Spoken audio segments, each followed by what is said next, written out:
Justin Zimmerman, super excited to talk to you today because you work with a program called Comics for Kids, which is related to the Northeast Emergency Food Program. And I had AJ Scipio on a little while back talking about just the overwhelming increase in need that they've seen with this emergency food program since the beginning of the COVID pandemic. You are connected in a way that helps kids affected by hunger in your area. And there's so many people out there doing crappy things. I feel like you gotta spotlight the good stuff every once in a while, and you're really the good stuff. So I appreciate everything that you do. And maybe first you could just tell us, what is this program? I know it didn't start with COVID. It's actually been in the works for years, but you've seen an increase along with the food need. So just kind of walk us through, like, what is Comics for Kids? What was the idea when you started it? And then we'll get into how things have changed under the pandemic. First, thanks for having me. It's great talking with you about this. It's something I'm really, really, truly passionate about. About 6 years ago, I found out what the local food pantry was in my neck of the woods, something that I could bike to every day. And I started volunteering at the NEFP, which is the Northeast Emergency Food Program. And I am both a filmmaker and a comic book creator. And I would see the families come in, and especially around the holidays, it just felt really tough for everybody. And I thought, well, because I'm a participant in this Portland, Oregon comic book scene, let me reach out to some of the folks that I know and see if we might be able to do something to meet this need. Debbie Smith over at Excalibur Comics, which is one of the oldest comic book stores in the country, and family owned, which is pretty spectacular, rose to meet the need and said, we're going to start donating you beautiful bagged comic books for this work. And she has made sure that through their extensive warehouses and through overstock, that I have access to an extraordinary amount of beautiful, like largely brand new stuff. And so what I would do is I would pick them up, I would sort them, and we would get thousands and thousands of comic books out to kids through the NEFP. Pretty spectacular. We don't, because of confidentiality, we don't get to see the comics actually get into the hands of the kids, but the anecdotes are amazing. Kids reading for the first time, kids doing better at school, kids kind of rebagging and putting them on their shelves and taking care of these basically little pieces of paper, and mostly just a huge amount of joy when you're getting a superhero story or a story that's about triumph and heroism and rising to meet pretty tough challenges in your box of food. And so we have been working on this just very quietly, AJ at the NEFP, Debbie at Excalibur Comics, and me, for now 6 years. And we've estimated well over 100,000 comic books have gone out to kids in need in Portland, Oregon. Now, we've certainly seen a huge scale increase this past year, which should be a surprise to absolutely no one. I think a lot of people don't understand how much food insecurity there is in the country, or specifically in Portland. But just a short introduction. So the NEFP is a frontline food shelter connected to the Oregon Food Bank. And in 2019, they had 42,000 visits, which is extraordinary. I mean, that alone is a heart-stopping fact. But in 2020, they had 500,000 visits. It's incredible. It's not something that you're hearing about a lot. No. And there are a huge proportion of that is children. It doesn't matter what side of the political aisle or where you come at as a person. I mean, it's just unbelievable, and it's unacceptable. And so in our way, we've continued to scale up our comic book work. We've found that 6 months of donations now are lasting 6 weeks. And to put that in context for the NEFP, starting in March, they were giving out on average 11,000 boxes of pre-sorted boxes of food every month. And those can feed 6 to 7 people. In our way, we're trying to make sure that even at this most difficult of times, kids are getting reading material and getting a sense of hope and getting a sense of escapism in a way that they wouldn't be able to otherwise. And we're fortunate that we've been so small and so relatively unnoticed for such a long time, because we've just been able to do it. But I'm so happy that through the release of my new graphic novel and the release of some information about this, more people are picking up on this, that both AJ at the NEFP and Debbie at Excalibur are getting some of the recognition that they deserve.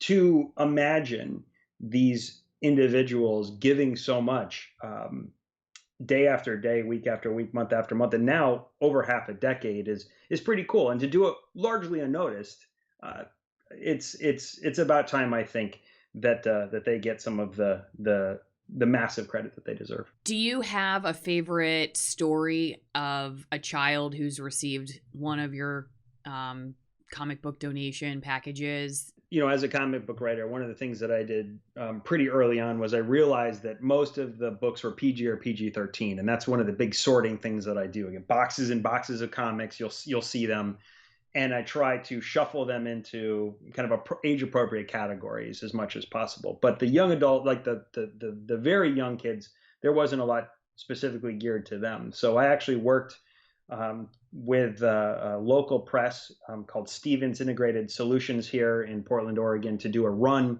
of my own kind of all ages book and just sorted them in there. And to hear in the middle of that is a fold out painting and then a full-fledged story in the back. And to hear that kids are not only like picking up these comics, these largely disposable paper things, but playing with them, like interacting with them, saving them, it's just remarkable. But you know, when you hear from a teacher that says, I couldn't get this little person to read anything, and then now that they've started reading, they got some comics at the NEFP, and now that they're actually interacting in school and reading longer form stuff, or to hear a parent say, thank you so much, because we have some things we can give to our child for the holidays, right? Like it's something that we put a lot of time and energy into, but the work goes on long after you're done with it. And to me, that's the best kind of work. You let it go, and then it has far-reaching effects. And that's what I hope happens with every single one of those comics. But just in general, when I deliver the books to the NEFP folks, and not even where the books are going, but the joy from the volunteers and the people who work at the NEFP, you'll see some of these pictures where they're picking up the comics and they're like, this is an amazing thing, an extra thing, something that's really valuable, very wonderful. That's almost more exciting to me, to have that immediate connection with that group of people who are out there on their front line every day, making sure people have food. Their joy, if that was it would be worth it. We'll have links in the description for, you know, ways to learn more about this and everything. But Justin, for people, because folks could be watching this, you know, in Australia or Japan or Europe. I have people that watch from all over the world. Any, you know, thing that we didn't talk about you want to say, or final thoughts for people as they're, you know, struggling with either the ramifications of what you've been, you know, discussing, hunger and the struggle that has become, you know, this sort of new era now under the COVID pandemic issues, but also if they maybe still have a job and they're doing okay, how, if they want to give back and help people like you're talking about. Any thoughts on that too? Yeah, I guess there's a couple of things there. I'll start with the first one, which is that one of the reasons why I think you heard about this, and then one of the reasons why it's starting to get more attention, is because as a comic book writer, I am just about to launch my newest graphic novel, which is the 27 Run Crush. And this is a big monster, big mech book, extraordinary, but it comes down on the side of hope, progress, and change. And I'm really, really excited about it. And one of the things that it does naturally, this graphic novel, is one of the individuals that it's dedicated to is AJ at the NEFP. And of course, all of the signings are Excalibur Comics. And so in a neat way, after all this time, us working together, the fact that this book kind of symbolizes the partnership, the hope, and the community aspect, is pretty great. And it's actually something else that I'm wanted to chat a little bit about as well, is because 75% of books that are now sold are sold on Amazon. But right in your own community, right in your local bookstore, your local comic book store, I guarantee you they're hurting. And so one of the things that we've also done with this book is we've used it as a way to say, pre-order books, please.